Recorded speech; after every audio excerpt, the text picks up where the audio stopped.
So we're going to start an introduction to Halacha Taaruvot. B'ezrat Hashem, next week we'll continue from the Shulchan Aruch inside the Simanim. Just to give you a little bit of an overview of what we're dealing with, it's important to understand many of the concepts that we will be encountering. When you learn a foreign language, one of the questions is, how many words do you need to know so that you should be able to converse? It's a question that is asked by many linguists. They've done many statistics, and they've discovered that a working vocabulary of 2,000 to 3,000 words is sufficient for conversation, for basic conversation. However, if you want to understand 80 to 85% of the text of a newspaper, of a book in the foreign language, you need to have a vocabulary of between 5,000 and 6,000 words.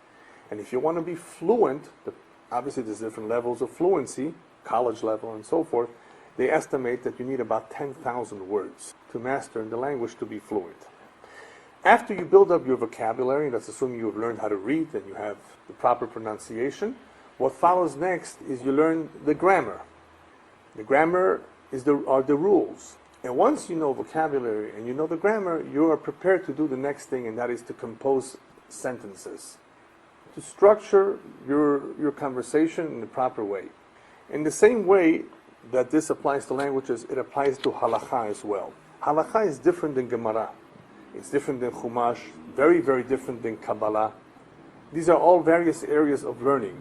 These are all, of course, part of our Torah. In Gemara, for example, you have something called Iyun and something called Bekiut. You can learn it simple, the easy way, and it's pretty fast, relatively. Or you can learn it more Be'iyun, which involves trying to understand not only the discussion, but the source or what is leading everyone to express his opinion. There are commentaries to cover, there are questions to be asked. It, of course, can become more and more complex. In Halacha, however, there's something different. In the same way that in learning a foreign language you learn vocabulary, you need to master vocabulary, it helps greatly to become familiar with many concepts. Musagim, many concepts that will recur from time to time, whether it's Orachaim, Yore Deah, Even HaEzer, Choshen Mishpat. And obviously, if you have the advantage of having learned the Gemara, plus the Midrashim, which are the source of the Halacha, then obviously you are a great advantage.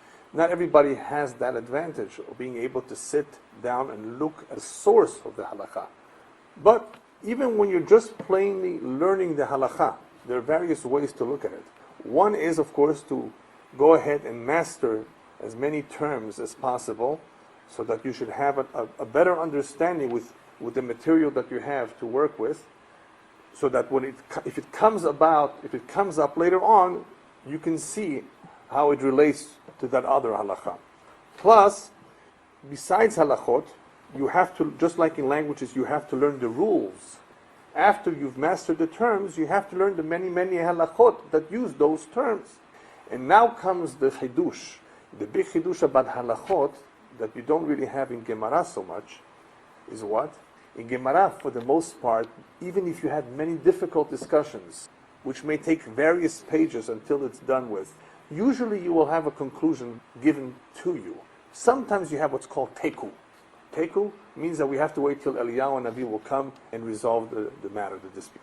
In Halacha, there are times that you will be faced with a situation where you know the halachot, you're familiar with the terms, but you have a different kind of a situation that now you say to yourself, well, wait a minute, this is not in the Shulchan Aruch. This particular example, this situation I've never seen in any sefer. What now? That leads to psak halacha.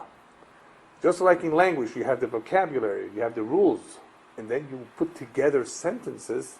Once you're familiar with the musagim, with the concepts, once you are familiar with the many, many halachot, and hopefully the source too, then you can arrive at a psak halacha, which I'm comparing to language as the sentence, the actual structure it in such a way that you know how to put it together. Those halachot, or those musagim, if applied to this situation, will render this decision as how to follow or what I need to do in this case. The big poskim don't only know halachot, therefore they have to know how to arrive at a halacha. And Rav Moshe Feinstein, Zechet Tzadik Livracha, used to say, that his method of arriving at a psak was very, very different than your standard.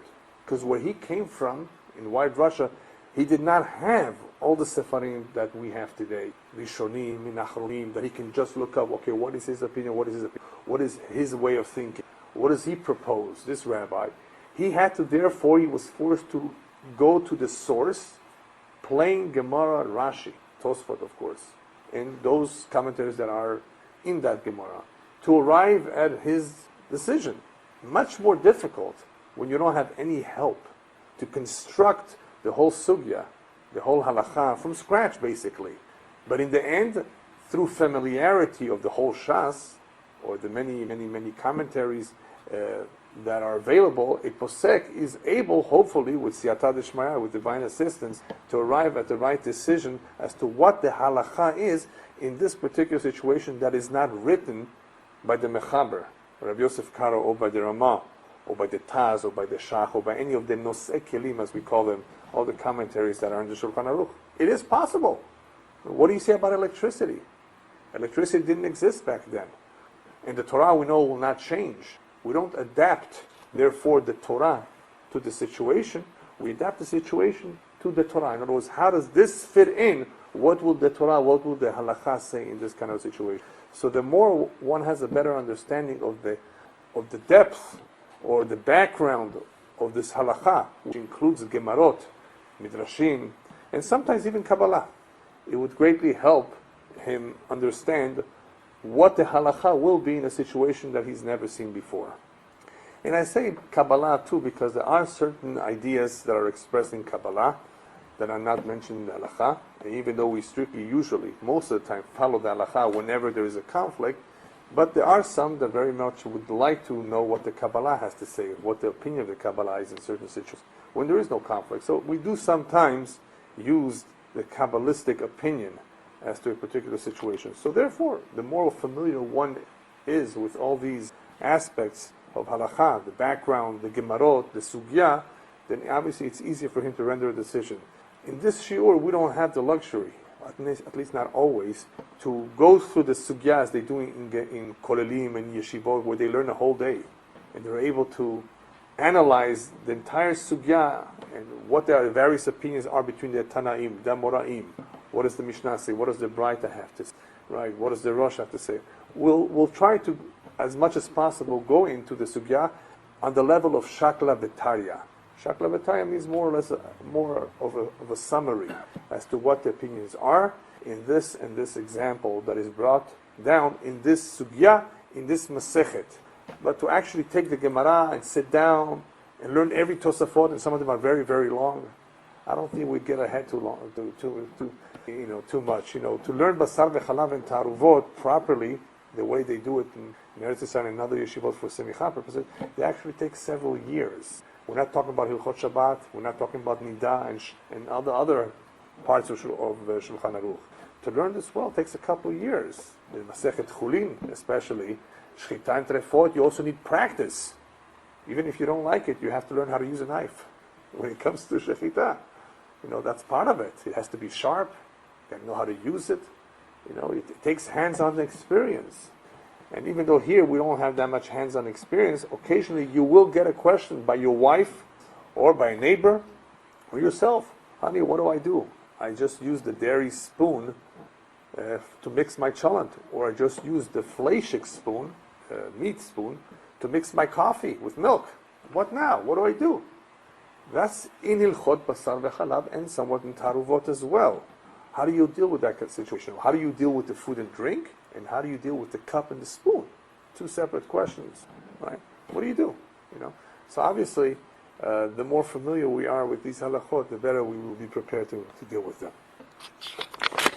Okay, so let's continue on. In the Torah, we find many isurim. There are many things that have been forbidden. Quick example, we have chametz on Pesach. It's a prohibition just for a number of days. A whole year it's heter, it's mutar. And it's a very unique prohibition, but nevertheless it is one of those prohibitions that we cannot put into our mouth. In other words, And when I say prohibition here in Taaruvot, for the most part, we'll be talking about that which we want to eat. There's all kinds of prohibition. Avodah zarah is also prohibited. So here we're talking about forbidden mixtures, halakhot Taaruvot, as far as the food is concerned, for the most part. So we have chametz in Pesach. We have orla. Orla is the fruits of a tree during the first 3 years that it gives fruit, and this prohibition applies to chutz la'aretz too. Here too, you cannot have the fruit of a tree for the first 3 years. The main difference between here and Eretz Israel is that here safek orla mutar. You don't know if this fruit came from a tree. The guy is selling you fruit, tangerines. Most likely they're not from the first 3 years. You know why? Because the first 3 years anyway, the fruit are not as good. But if it's a safek orla in Israel, it would be asur. Orla, therefore, is one of the isurim. Kilei hakerem, right? You cannot grow wheat next to grapes. The mixture is asur. You have yain nesech, real forbidden wine that was put on the altar for avodah zarah. The wines that we have today, the non-Jewish one, even though it's grape juice, the ingredient is a kosher ingredient. What's the big deal? But it's asur for other reasons. That's called stam yeinam. Stam yeinam. Stam. We don't know if you use it for avodah zarah. Hopefully not. These are big questions, you know. Special halachot about yain nesech in Shulchan Aruch. How to deal with an open bottle of wine. How to deal with wine that is pasteurized or not pasteurized. It will make a difference whether the wine can be handled by a goy. But if it was real yain nesech for avodah zarah, it would be like avodah zarah, like atzei asherah. It would be asur. You have basar v'chalav, the forbidden mixture of meat and dairy, which for those of you who've learned basar v'chalav, you know that there's 3 prohibitions: cooking them together, eating the mixture, and benefiting from it. And benefiting from them will include dog food that one of the ingredients is basar and chalav. You cannot give it to your dog. That's a benefit.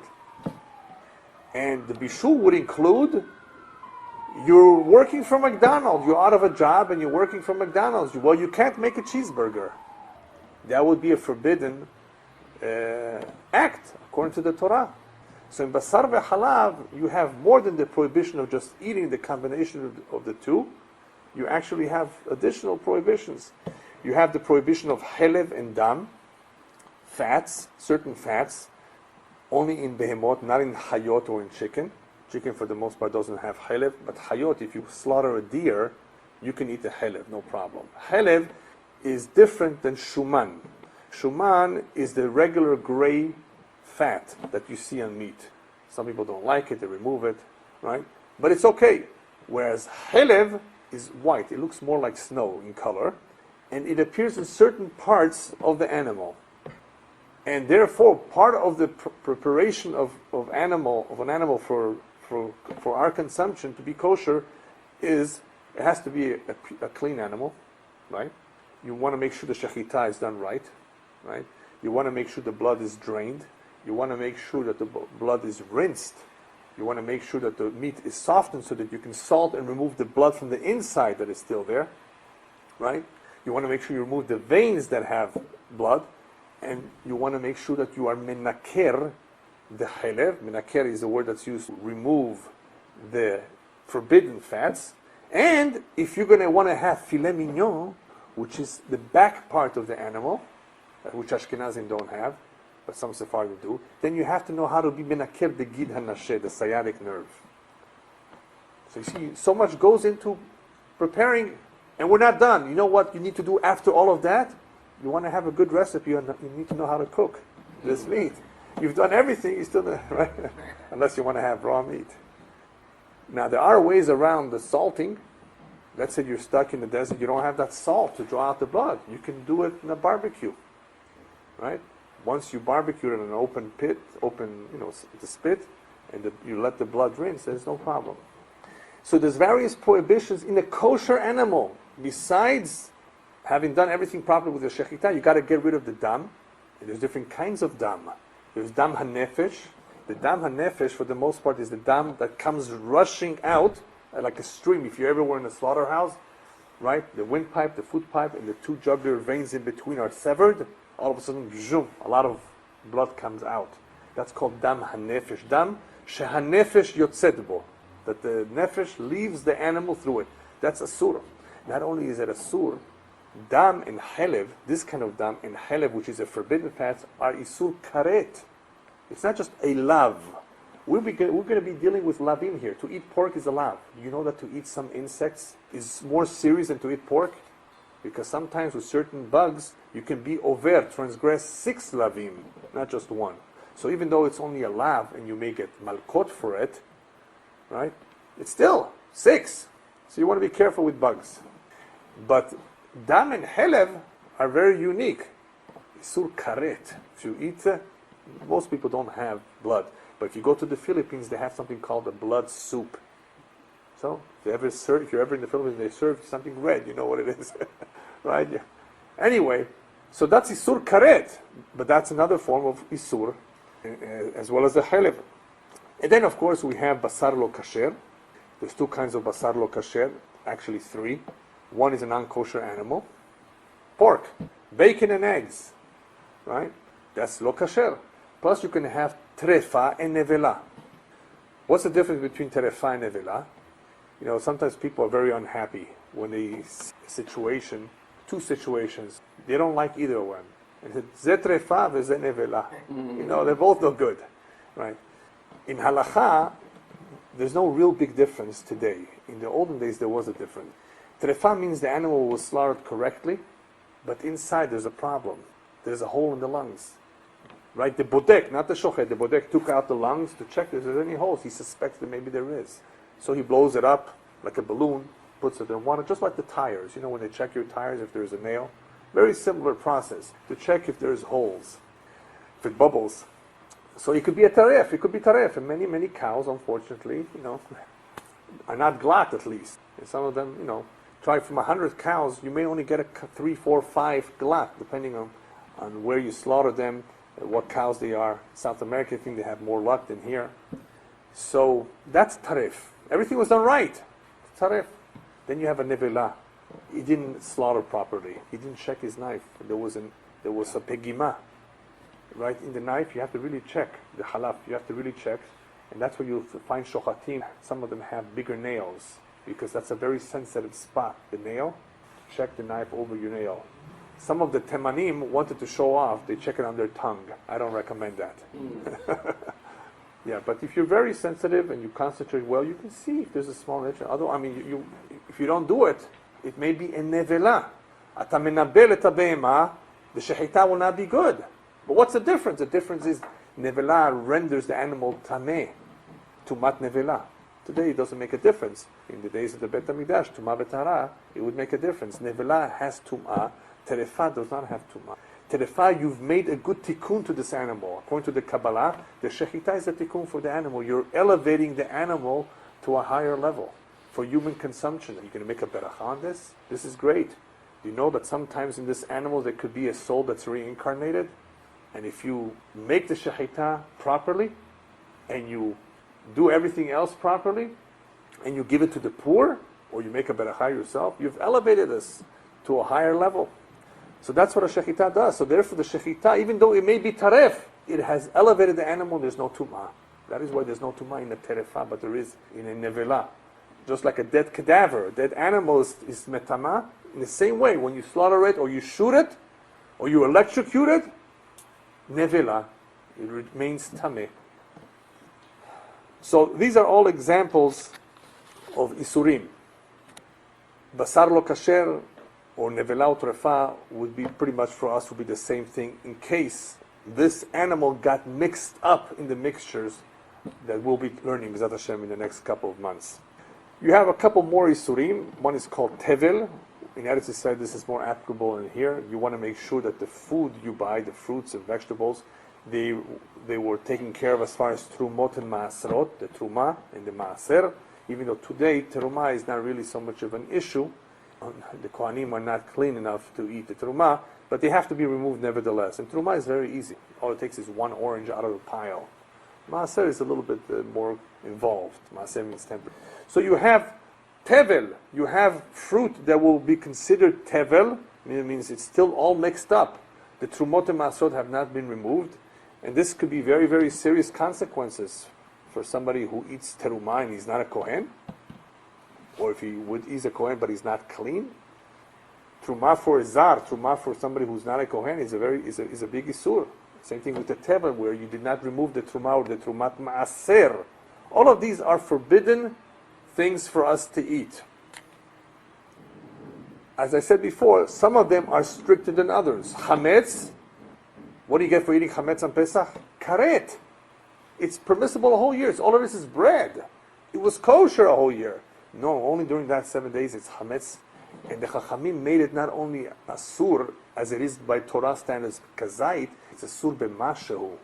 So chametz is not only strict in consequence, if you eat it, chametz is also stricter as a result of even a small little grain, mashehu, falls into a pot during Pesach, of course. Only during Pesach, that it does not become batel. It's asur b'mashehu, the whole thing is no good. One chita. Could you now understand why Ashkenazim don't eat rice on Pesach? Just all you need is one chita, and they used to get mixed up sometimes. The same baggings, the bags of rice and bags of the grain. All you need is one chita. And it's a big problem. That's why everybody goes crazy when it comes to cleaning for Pesach. But the Sephardim, how could they do without rice? I mean, the Europeans got used to potatoes and beets, right? They don't really eat that much rice anyway. So big deal, 7-8 days without rice. But tell somebody from Iran no rice for 7 days. Right? It's a big problem. So you see? But it could be a big issue. Therefore, what do the Persian people do? What's their custom for Pesach? Even though they eat rice, they still check it 3 times. Right? You still will check it more than the usual, so that we don't have this problem of chametz, which is asur b'mashu, and with karet, if you were to eat it on Pesach. And why is it b'mashu? Because it's karet. Because it's karet, the Chachamim was stricter. So you have a shi'ur min Torah of what is forbidden, kazait, which we'll talk about soon. But the Chachamim sometimes made extra strict the shi'urim. That sometimes you need 100 times, or sometimes you need 200 times to cancel out the mixture. And here, no matter how much you have, it doesn't make a difference. Chametz asur b'mashu. Then you have some mixtures that are asurim behana'ah. Not only can't you eat it, you can't even benefit from it. One we just gave before, that is Basar v'chalav gam asur behana'ah. You can't benefit from it. You can't sell it. You can't give it as a gift. You can't give it to your dog, right? What else is asur behana'ah? Avodah zarah is asur behana'ah. You can't benefit from it. The wine that is yain nesach for avodah zarah, kilei kerem, orlad, all these things, not only are they forbidden for us to eat, they're also asur behana'ah. You don't have that many that are also asur behana'ah. You can't benefit from them. No benefit. There's a halacha about selling non-kosher food. You're not supposed to sell non-kosher food. It's not written in the Torah, but the rabbis tell us, don't sell non-kosher food. Why? Mutar li lehenot, I cannot benefit from basar b'chalav. I cannot benefit from avodah zarah and yain nesach. But what if I want to sell shrimps and crabs? Swordfish, even though some will say swordfish is kosher, but let's say shark. What's wrong with that? The problem is that Jew may buy from you. There's also problems of marit ayin. People will say, this is what you deal with. Maybe he eats from it. He may come to eat from it. There's all kinds of issues. So you don't want to have a store where you are there selling non-kosher food. But what if you're a fisherman and you caught a shark? Can you sell it? Yes. If you catch one once in a while, then that's not your business. They permit it to you to do. But to make it a whole business to deal with non-kosher food, that is not correct. It's not right. A Jew should not be involved with that. And sometimes it could be tempting. You have a closeout, 99 cents, right? All of this non-kosher food. We don't do business with non-kosher food, even though it's mutar behana'ah.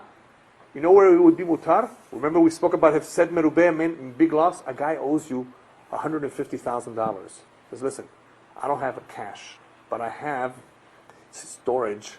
I have this merchandise that I can't get rid of. It's just, it didn't sell. What is it? It's, I don't know, some non-kosher food. You say, wait a minute, I can't do business with non-kosher food. This transaction will be permissible for you. Why? Because this is a big loss. This is a way for you to collect the money, the debt that is due to you. The goy owes you money. And you won't be able to get that money back unless you take his merchandise. You take his wine. It's not yain nesach, asur behana'ah.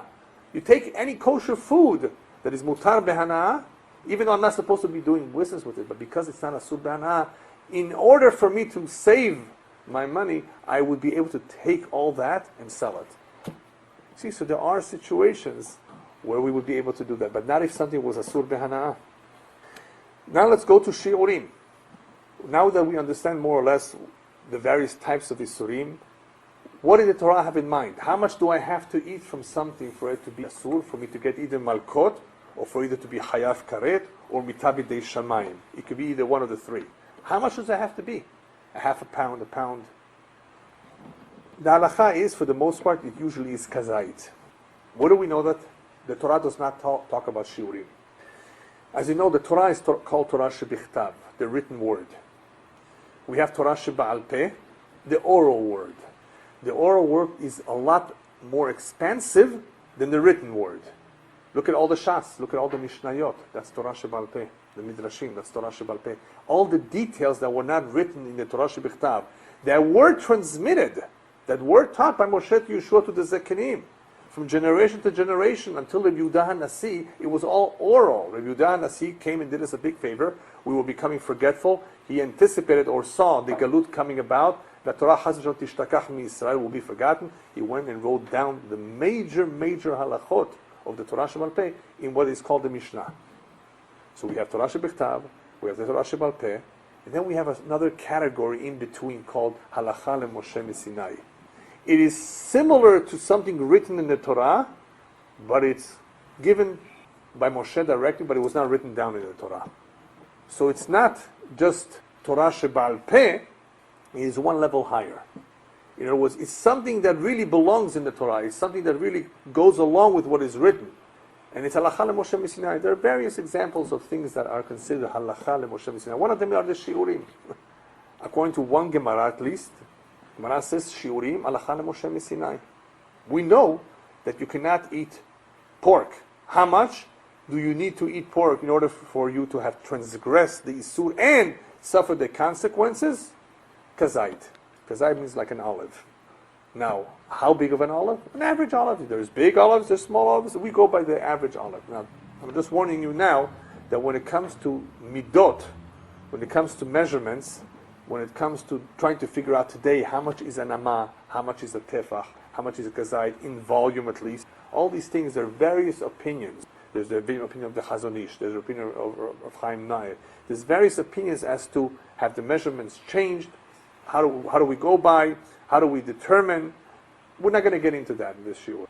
There is a way you can figure it out at home, in your kitchen, with something called displacement. If you know how to use something called displacement, the displacement of an egg, the displacement of an olive, you may be able to come close to what the shiur is. As long as you're dealing with, of course, an average egg, an average olive. But an olive or kazait is the more familiar shiur that is used in the Torah for most things. Either for positive, for eating matzah in maror, that you have to have a kazait, or for the negative, that you cannot have something, and if you had, you transgressed a lav, and you suffer the consequences. What about half? Chatzi shiur. Chatzi shiur, the halacha is, we follow the opinion that is asur min Torah. Chatzi shiur means half of the shiur, even though I won't get lashes, I won't suffer the consequences, but it's still asur lechatchila. If it was done anyway, then I don't suffer the consequences. So the question is, well, why should it be asur to begin with? There are various explanations given. Some say, well, if you eat a half, you may eventually eat the whole thing. So don't eat a half. Half is asur. Various explanations as to why a half would be asur. There's something still there. It's still called asur, even though you don't suffer the consequences. But the question really would be that I would be curious about is, okay, let's say you don't get lashes. Does the neshama suffer as a result of eating less than the quantity? Because after all, when we talk about non-kosher food, we're talking about consequences of neshama too. Right? Cholesterol. Does it make a difference how much you have? Of course it makes a difference. Right? What if you have only a little bit? Not as much. Does it make a difference? Well, maybe it does. Maybe it does something to the body too. Maybe it accumulates there. You can't get rid of it so quickly. Right? So does a little bit of an isur make a difference, neshama or not? And this is a big question when people were forced in the concentration camps to eat non-kosher food, you don't have to give your life for this. Right? The Torah says that you should live through the mitzvot and not die for them. Except for the 3 cardinal sins, Yarek V'al Yavor, Gilui Arayot Avodah Zara Shvichut Damim, idol worshipping, adultery, and murder. Otherwise, for the most part, most cases, you don't give your life for any mitzvah. There are situations, however, that the rabbis allowed for somebody to allow himself to be killed, be a tremendous Kiddush Hashem for it. And in this case, if he did not want to contaminate his neshama, and there were people during the Holocaust years that did not want to contaminate. They tried to survive with anything else but eating non-kosher food. They didn't have to. Some say they were allowed to. So depending on the level of the person, he had to make the decision. Why wouldn't they? Just eat a little bit. Apparently, even a little bit can make a difference. According to Rabbi Menachem Mendel Mirimanov, Zecher Tzadik Levracha, many of the kids that grow up being very rebellious, it's either because their parents fed them non-kosher food, or because the parents fed them with food that was from stolen money. So that food that came from money that was stolen, or that food that was not kosher to begin with, infiltrated it, did something to the neshama. And there are many, many stories of how butchers who eventually confessed of having sold years after years taref to the community, how they had to go and do a tremendous act of teshuvah to atone for such a terrible sin, not only for themselves, but for the people shemichshilu, that they made people fall and eat and contaminate themselves and their children and their grandchildren for who knows how many generations. You know what kind of a teshuvah you need for that? You know what? It's one thing you sin yourself, it's another kshatamachti, you cause others to sin even though they're doing it unintentional.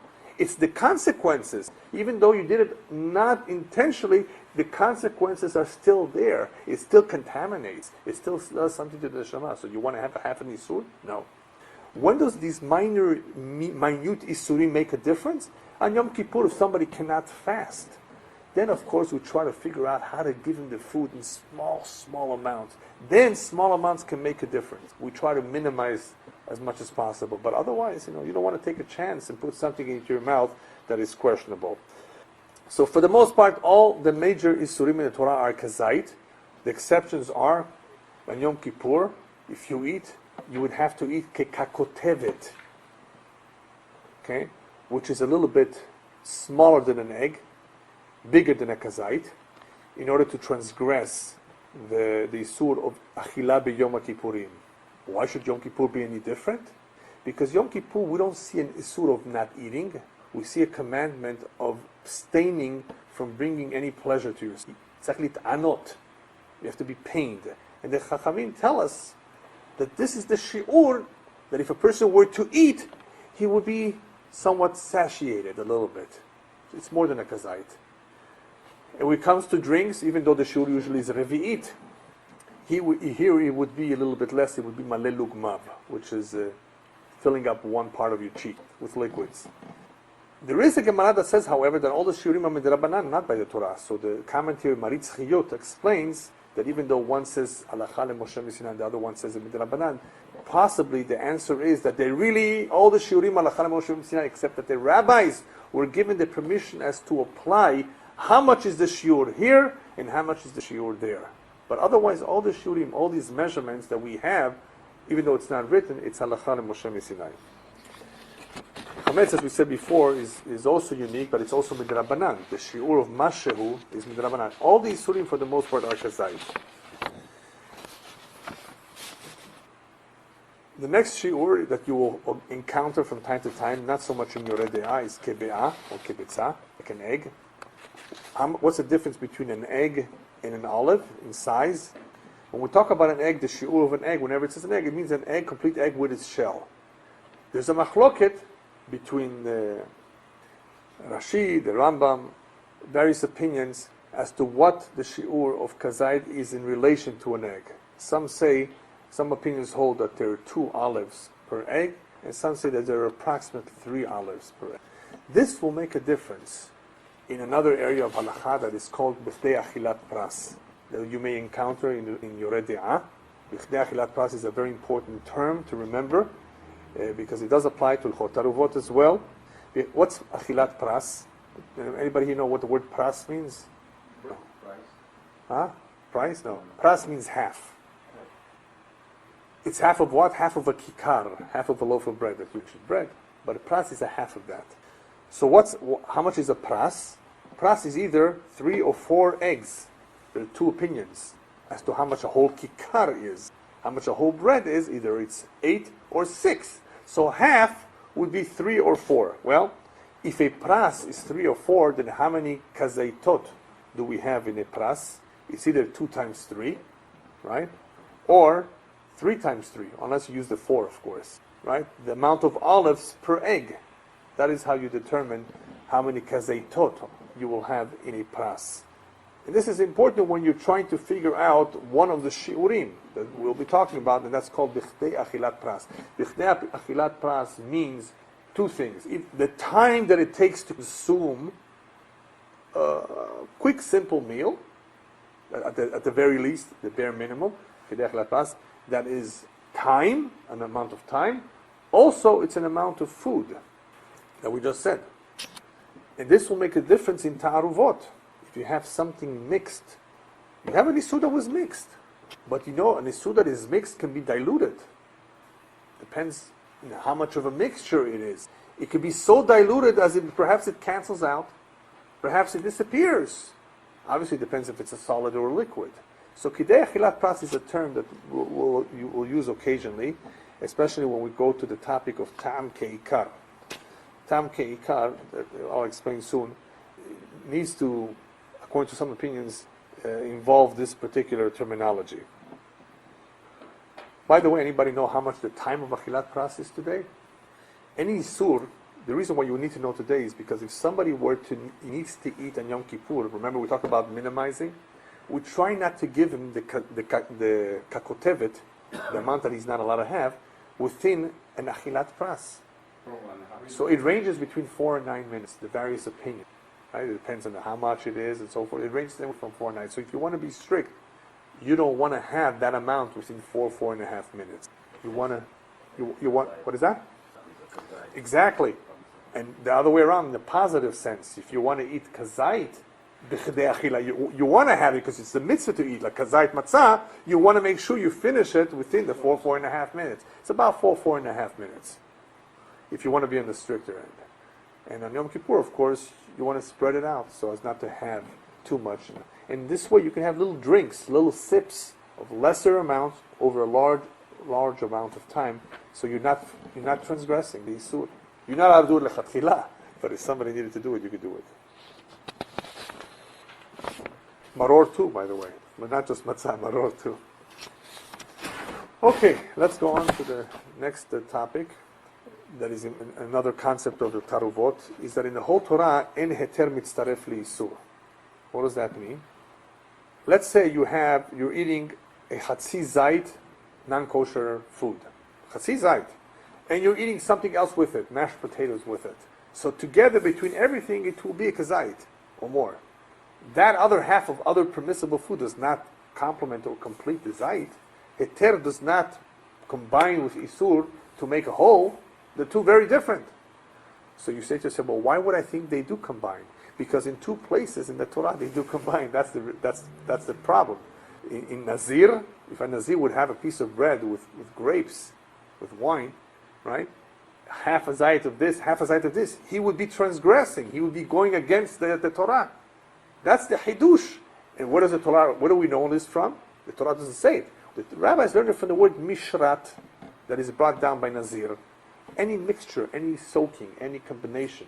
In other words, from this additional, different kind of word, the rabbis had the ability to learn by drasha, by all the midot Torah nidreshet by him, by masoret, that this is, in this case it's masoret, of course, that this is what the Torah meant. And by kodashim, by korbanot too. Even though it was not the whole sacrifice, something that you were not allowed to eat, had no permission to eat, even though it was a little bit less, but it combined with something else, you will be committing a transgression. So these are the only 2. So the rabbis tell us that kol Torah kol, that's the maskana, en heter mitzaref li'issur chutz min nazir v'kodashim. But if you were to eat, let's say, a half a piece of chelev, forbidden fat, with half a piece of meat, they're together. No, they would not combine. The only 2 places that would combine is nazir and kodashim. So this is an important idea because of another topic later on, where we see that sometimes isurim expand. In the next few minutes we're going to see situations where apparently, even though it was so small, it takes over. It hijacks an entire kosher piece of food. For those of you who learn Basar v'chalav, we'll talk about it soon. It's called Chatichat Naset Nevela. Right? Hanan, abbreviated. There are situations where all of a sudden this isur expands. Here we're saying, heter lo mitzaref isur. Then why here yes? So we have to understand the difference between heter shelo mitzaref isur, and obviously whenever it gives the appearance that it expanded, it must be for another reason. How does an isur expand? It was less than a kazait, or it was a kazait, but it wasn't a big mixture. So before we get into that, a quick analysis of what mixtures are. What is Taaruvot? Something fell in, a piece of non-kosher food into kosher food. So what? Now what do? We know I can't eat the non-kosher food. That I know. If I were to see it, I wouldn't eat it. But it's mixed. What does this mixture do? We don't know Shulchan Aruch yet. We don't know Yore Deah. We learn Torah and we don't see anything that Torah has to. We have a problem here. We have a piece of, as we say in English, in Spanish, salchicha. We have a hot dog.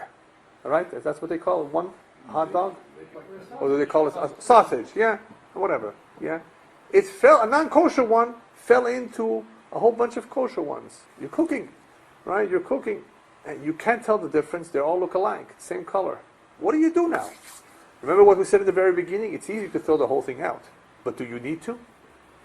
There's a big surprise awaiting you in Halacha Taaruvot. You're going to see something about bitul. Bitul means to be cancelled out. And if you have two are kosher and one is non-kosher, you can eat all three.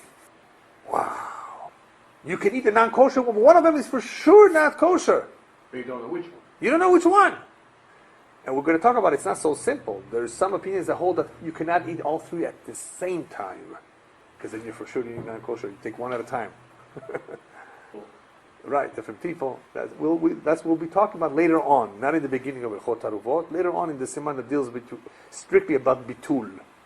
Okay, but what are we supposed to think? You have a mixture. One little thing came in, and it has a shiur by itself to be, so it's kazait or more, but it's mixed. What am I supposed to think of this? Well, one way of thinking of it is ne'elam ve'mitbatel. Is it possible that it just disappears somehow? Do I have permission to think like that? Or the other way around, I could say, well, this mixture now makes the whole thing asur. Bitul can work the two. By the way, the bitul can work both ways. Aisur ofechet haeter leasur.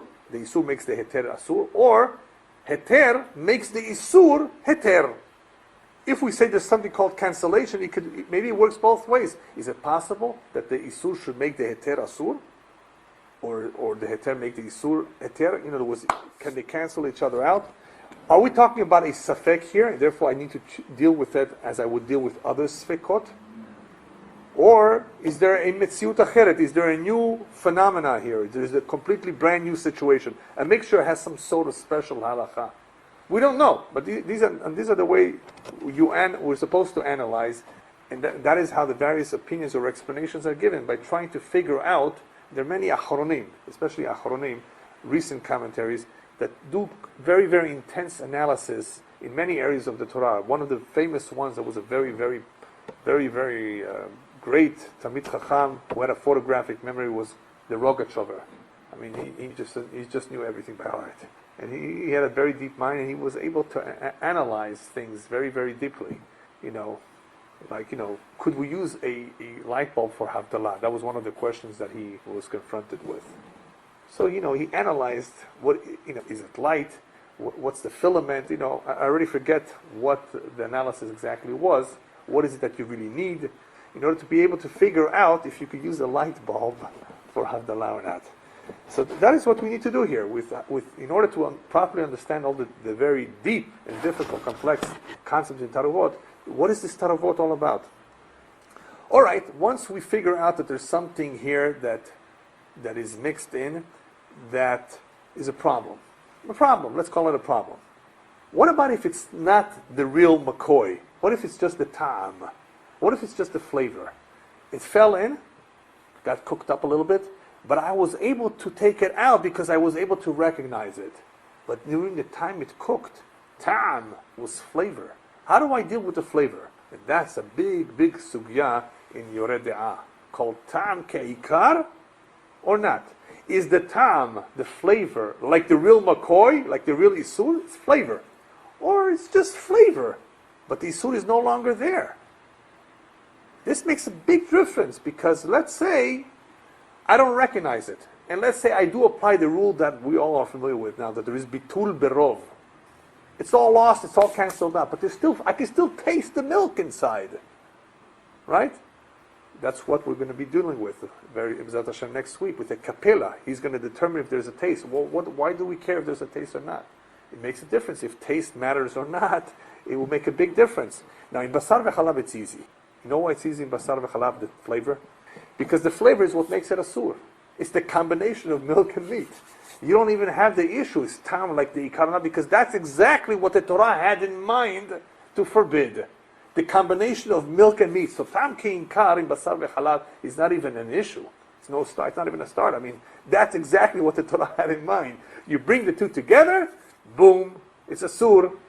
The flavor, of course. It doesn't have to be Swiss cheese. It can be the flavor together with the meat.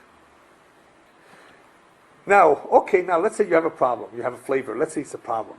By the way, is it possible to get rid of this flavor by diluting it more? I'm going to pour some water now. I'm going to be mevatel this isur. That's going to be a question we're going to be talking about. Is that possible? Or what if I didn't do it myself? It just happened.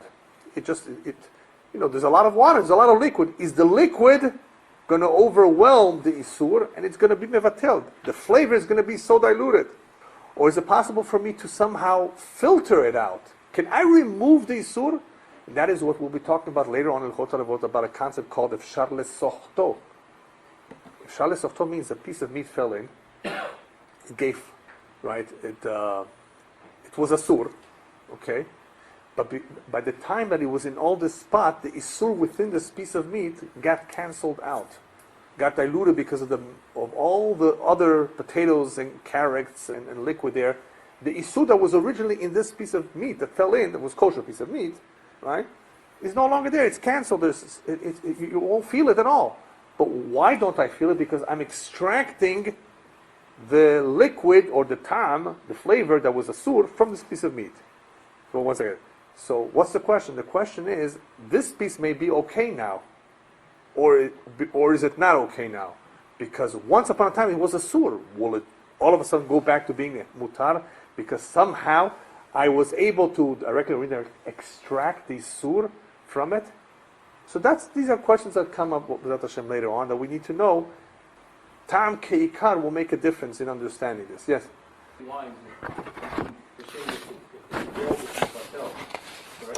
Yeah, I'm going to get to the dinim of Rov soon. Yeah, I just threw it in, but... No, because I'm saying you dilute it or get rid of the Right, taste. right. So can you do this, add more kasher, make it right? That's the same question. Can you eventually mibevatel isur? It's, for example, you're buying a juice. This juice at Ralph's is called the guava juice. You know how to make guava juice really red? They add either carmine or coquino. And they're taref. Carmine comes from cats, and coquino comes from certain cockroaches. You don't want to have that. Now, but wait a minute, it's just a small percentage. It's true, it's just a small percentage. But you want to have a small percentage? Now, what's the problem with the small percentage? It's not just that it's a small percentage. It's mevatel isur lechatchila. When they added the water, when they added everything else, they are doing it for you. They're diluting it intentionally from the very beginning, even though I didn't tell them. So the question is if that's bitul isur lechatchila. We'll talk about when we come to the topic of can I add more to dilute it? Well, you can't really do it on your own. The question here, it was done for you. And the question is if this is really asur, depending if it's dry or not. If it's when an isur is not edible, it's really not a problem. We have medication that contains isur. If there's no other alternative medication, you can take it. Which, by the way, leads us to another topic, which I might as well mention now. Even though something could be asur because of its tam, if it's tam levgam, which is another term that we'll talk about, If it's a defective taste, you're not over. זה לא משביח את המאכל. If it does not improve the food, it's a defective taste, no good, no isur. So this tam lifgam is also an interesting idea that will B'ezrat Hashem cover, that can make a difference in medication, for example, or in Pesach. If you have to have certain medication, and that's the only one that's available, and it's not fit for animal consumption, not just human, not even for animal consumption, then it shouldn't be a problem. After all, you can have shoe polish in your home, even though it has alcohol, even though it has chametz as one of the ingredients, and even though mixtures of chametz are also forbidden, like the chametz itself, but if it's not fit for animal consumption, like shoe polish, you can have it in your home. Okay? Same thing with shampoo. But if it's dishwashing liquid, where you're going to be washing your dishes or putting something in your mouth like toothpaste, you want to make sure that it's completely kosher lepera. Because even though, it's not fit, but you're putting it into your mouth, you don't want to put anything into your mouth that's questionable on Pesach. Right? So these are the issues that come up when we talk about tam lifgam. We have a tam, but it's pagum. So very briefly, real quickly, machloket on tam ki'ikar is if it's min Torah or midrabanan. Tam is something. Tam is something. It is. Flavor is something. It's forbidden. Forbidden to have the forbidden flavor in the food. The question is if it's min Torah or midrabanan. That's the big question. Rashi holds that it's midrabanan. And Rabbeinu Tam holds it's midoraita. The question is, but wait a minute, don't we have proof from the Torah? We have the famous proof of the kelim from Midyan, right? You buy a non-kosher pot or pan from the goyim, you have to make agala or libun to it. The Torah tells us you have to make tebilat and agala. So obviously the Torah is concerned about the tam here in the pots. So the Ramban explains that pots and pans, the Torah was very, very serious about. We're talking about going from the tumah to the kedusha. The Torah was concerned about these ideas, and therefore required us to do that for pots and pans. But that does not prove that the flavor coming out from there is proof that the flavor that is coming out for the non-kosher food is also sub min ha-Torah. It's a sub midrabanan, because it's like the real thing, but not necessarily in the Torah. Some say therefore it's only an asmachta. Asmachta means we have some evidence that this is forbidden, but it's not really asur. Some say no. Look at that. Look at the example of the flavoring there, or with the example of Nazir as well, that the flavor makes a difference. Some say it's only an asmachta, it's indirect evidence, and some say no, that is proof. So we have a mahloket whether it's midoraita or midrabanan. According to the ones who hold that it's midoraita, especially according to Rabbeinu Tam, what basically happens when you have tam is it therefore transforms the heter to isur. Just like we're going to soon see, the isur can become mutar through bitul.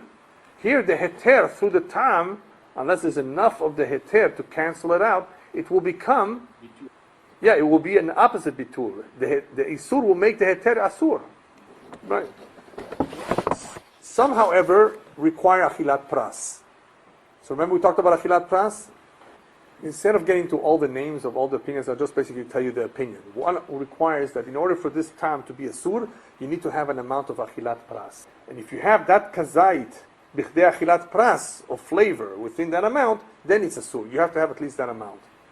Rambam is a very interesting chidush. The Rambam says, no. You can't just have the flavor. It's not isur making heter asur.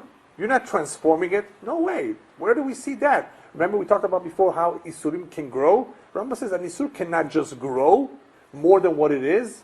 You mean to say if you have a kazait in a mixture, right? The whole thing becomes asur. You have to eat the whole thing, so for you having to consume the entire kazait for you to be transgressing. If you were just to take a little bit of it, you're eating it less than a kazait of the isur, even though you're eating a kazait of the Taaruvot, of the mixture. You have a whole mixture here, right? You have a kazait isur, but you're not having a kazait of the isur. You're having a kazait of the mixture. According to some opinions, that's enough. Rambam says, mapitom.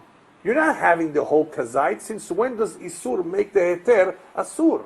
In this kind of a case, at least through time, right? Why should it become like that? So Rambam says in order for you to be able, it's still asur to eat it, but for you to transgress, it's not enough that you have the achilat pras quantity. you actually have to eat the entire amount for you to be able to be for you to be transgressing, because you have had to have had the entire kazait isur ingested. You understand the differences? Either it's midoraita, or it's midorabanan, or you have to have kedei achilat pras, or like the Rambam says, it's not enough for you kedei achilat pras. You have to have eaten the entire kazait of isur. How do you do that? By eating the whole thing. Then you would have eaten the whole isur. The Ramban adds something that is completely different, that is also a concept that comes up sometimes in Isurim, and that is that in order for you to transgress, you would have to have the mamash, not just the ta'am. There's ta'am, and there's the mamash. The whole isur would have had to melt into the mixture. If it does not melt into the mixture, just the flavor by itself does not accomplish this. You would have to have had the whole mamashut mixed in. The whole thing melted apart, shredded, then yes. Then you have even though you can't see it, but you have the whole mamash inside. By the way, the tam kikar would make a difference in matzah too. Because even if you have a lot of rice in making this matzah, and you have according to at least some opinions, you have the flavor of dagan, of the wheat, the tam kikar would make it kasher for you to be Yotzei Yedei Mitzvah. So the tam kikar can also work in a positive way. It has the flavor of bread, the flavor of matzah. That would be sufficient too. And when you talk about isurim, yeah. According to the Rambam, at least, yeah. Yeah. Yeah. You assume that it's a non-kosher food failure. You took it out. Not a kizayit. How do you know? If it was long enough, it maybe did. The whole time, because what is the tam kikar? The tam kikar issue. Yeah. The tam kikar issue is, according to some opinions, is the whole time is being spread out all over the food. In other words, it covers the whole, at least the kazait. It spreads out.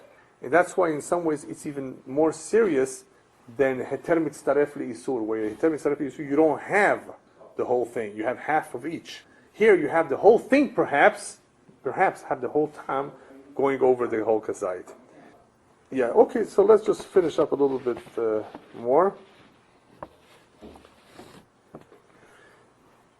You have, therefore, some situations where you can have an isur expand, like the flavor of the tam kikar in the mixtures, or by the nazir when you have a ther mitzaref isur, but you also have with chanan. Just briefly, chatichat naset nevela, what is that? For those who were not here for Basar v'chalav, you basically have a piece of meat that absorbed milk. Okay? Piece of meat that absorbed milk, it became asur. Basar v'chalav. Okay? How much? An ounce of milk, half an ounce of milk. But it's still asur. This piece of meat now fell into another pot. And for those of you who know a little bit about bitul can help. The problem is, how do I calculate the bitul now, the cancellation, against the entire piece? Talking about meat and meat now? Or maybe is it just enough against the little bit of milk? Or in this case, actually not the milk. Chaylev. Milk, I'll tell you why it's not a good example, the milk in the meat. The chaylev, the fat inside the meat. Do I calculate against the fat, or do I calculate against the whole piece? What's the question? Because in Basar v'chalav, when you do have a mixture of meat and milk, the whole entire thing does become chatichat naset nevela.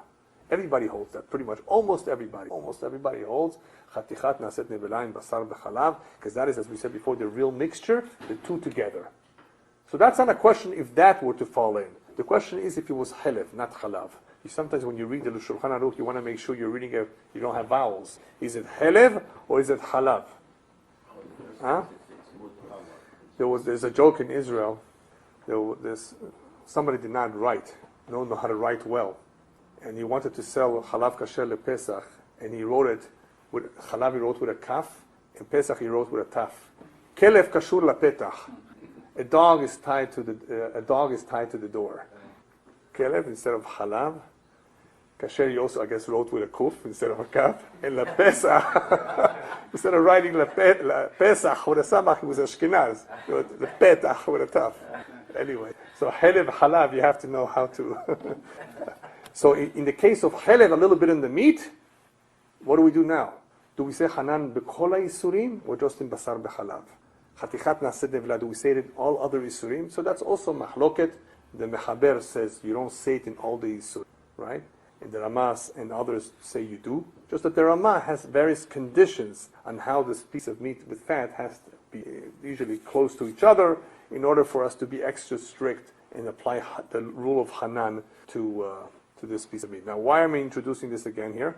Because we need to know the concept, because this concept is a similar concept to other things that we've heard about. Here we have, all of a sudden, Isur making Heter Asur, even though it was a small amount. And now, I need a lot more to cancel out the Isur than what I needed before. Because now the whole thing becomes Asur. So, according to this opinion, yes. According to this opinion, it's similar to Ta'am Keikar in some ways. In some ways it is similar, right? That I'm taking a Isur and transforming or converting a Heter to Isur. So the rule, this is what will be the rule. You will have many poskim therefore hold that in the same way Bitul applies to Isurim, I can cancel out Isurim, it could also happen to Dvarim Mutarim. That the Isur takes over and makes the Heter Asur as well. For similar reasons. There are various explanations as to why we hold Hanan in other Isurim.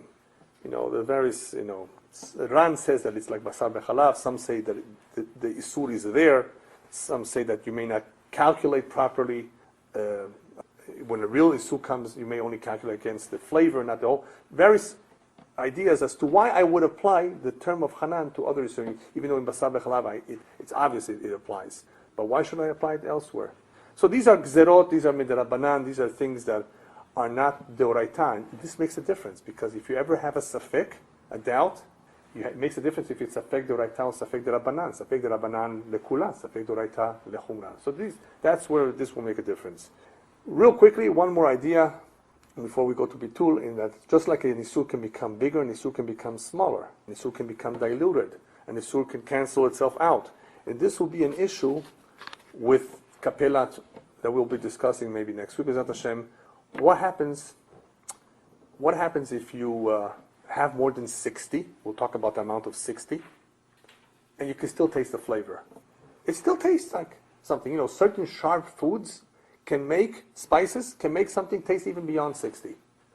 What if it's less than 60 and I don't taste it? Mahloket. Rashi and others on whether a kapela is bichlal helpful. What if there's no 60 and the kapela says I don't taste anything? We're going to see according to the Mechaber it's okay. Even if you don't have 60. Now, where does this 60 come from? Where does this idea of 60 come from?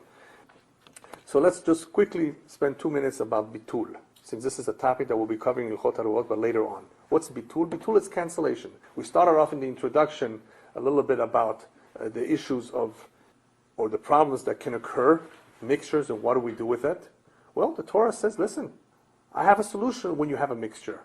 What do you do if you have the Sanhedrin and you have different opinions? They have it in the Senate and in the House. You have Democrats and Republicans. They can never agree. So what do? You go by the majority. So the question is whether you need a real majority, 2/3 majority. They have their own rules. The Knesset in Israel has their own rules. Is 61 enough? Right? The Torah tells us, Achrei Rabim le'atot. The general rule is whenever you have a safek in decisions, you go after the majority. Achrei Rabim le'atot, we learn from that according to Rashi. Rashi says, that, and others say, that this is the proof that for the most part, all the Isurim in the Torah, Rov. Except whenever there's a flavor. Whenever there's a flavor, because once you introduce a flavor, it's like the real thing, you need 60. But Lema'aseh, that's only Midrabanan, perhaps. Otherwise, everything should be cancelled out by the majority. So here we're introduced to a very important idea that majority rules, majority resolves. And why? So there's two opinions, basic two opinions. One says, it's just a transformation. I think the Rosh says, the Isur has become Heter. This thing lying in front of me that was Asur 5 minutes ago, it's now Mutar. Wow, a brand new thing, a new entity. And according to him, of course, you'll be able to eat the whole thing yourself. According to others who don't really subscribe to this idea, he says, okay, there's Bitul, but I can't eat it all together because it's really still there. They must be following, or their thinking is another concept or another idea in Rov. It's not because of a new entity. The reason why Bitul helps me is because called the Parish Miruba Parish. It's a Safek. And whenever you take something out of a mixture, you make an assumption. What I'm taking out is belonging to the majority. Ruba kekula dami. When you take something out of a group, you're most likely, statistically, taking out that which belongs to the majority. So this two make a difference, because if that's the case, I can eat one at a time. I cannot eat all three together. Is it because of it's a safek, and therefore one being pulled out is being pulled out of the majority, or have I transformed, as the Rosh says, this isur to heter? The Rosh says, yes, it's completely gone. Now it's a kosher piece of hot dog, and it's an incredible chidush. To think that, I mean, is it okay for me to eat? I wouldn't want to eat it. The Torah says you could. In other words, the Torah has offered a solution for mixtures. In the mixtures, you have a completely new entity now. You have to make a decision, and if the circumstances are right, this will be completely mutar. And B'ezrat Hashem, we'll get to that later on. But it's very, very interesting as to, what all of a sudden happens now. So how many kinds of bitul do we have? We basically have bitul berov, and that's a machloket, of course. There's a big machloket between Rabbi Yehuda and the Chachamim when it comes to min bemino or min shelo bemino. If the two are the same kind or the two are different kinds. Rabbi Yehuda's opinion basically is if two are the same kind, they don't have the power to cancel each other. One strengthens the other. So the Chachamim say even though the two are the same kind, the fact one is mutar and one is asur already makes for two kinds. And once you have two kinds, they cancel each other out. It's like in algebra, canceled. They're gone. They disappeared. The Chachamim tell us, and that's of course the Halacha is like the Chachamim. Min bemino, batel barov. Min beshe'eno mino. If it's not the two kinds, you will need 60 if it's liquid, and even if it's dry, you will need liquid because of a gezerah that you may cook this mixture, and there will be flavor. Because of the problem of flavor, so you have two different kinds. One can still give flavor, and still the isur will still be there. I mean, what's the flavor here? The flavor means that the isur in some ways is still around. So that is why I need more to cancel it out. How much do I need? 60. Why 60? So we learn it out from Zroa B'Shelah, the Gemara says. The Gemara says that in the case of Zroa B'Shelah, which was the Zroa, the portion of the leg that went to the Kohen, the Nazir used to give from his ayil, from his ram, the sacrifice, he just gave that portion. That you cannot eat for yourself, but guess what? You're allowed to cook the whole thing together. You're allowed to cook the whole thing together. Wait a minute, there's tam of a forbidden mixture here. Yeah, but there's enough in the rest of the ram to cancel out the flavor. There's at least 60. So from that, we learn 60. And when it comes to in general, 60, they say, is an amount that will usually cancel out flavor. But it depends on the flavor. It could be less, it could be more, but 60 you're usually safe, usually. But we learn it out from where? From Zroa B'Shelah. That's where we learn out the bitul of 60. Was it 60 was weight? No, by volume. It's all volume, yeah. There's different questions in bitul, whether something is bigger or do you need numbers. What if it's just bigger? There's different ideas discussed in bitul, but B'ezrat Hashem we'll talk about it when we come to it. But that's basically the differences of opinion between Rabbi Yehuda and the Chachamim, and of course this applies to many areas where bitulim are necessary. Otherwise, all the isurim we hold benoten tam, even though everything is batel berov in the Torah. The isurim do have netinat tam. They can give a tam, and tam, of course, as we said before, whether it's midaoraita or midarabanan, it's still an issue that you have to contend with. B'ezrat Hashem, we'll talk about kapela next week, and kapela is just a method of resolving other than using bitul. We will ask somebody who's not Jewish to taste. It's a method to resolve a problem. We have here an issue. How do we deal with it? We deal with it either through bitul or through kapela, or do we need both? Do we need to have at least a certain amount, and then we still have to taste it or not?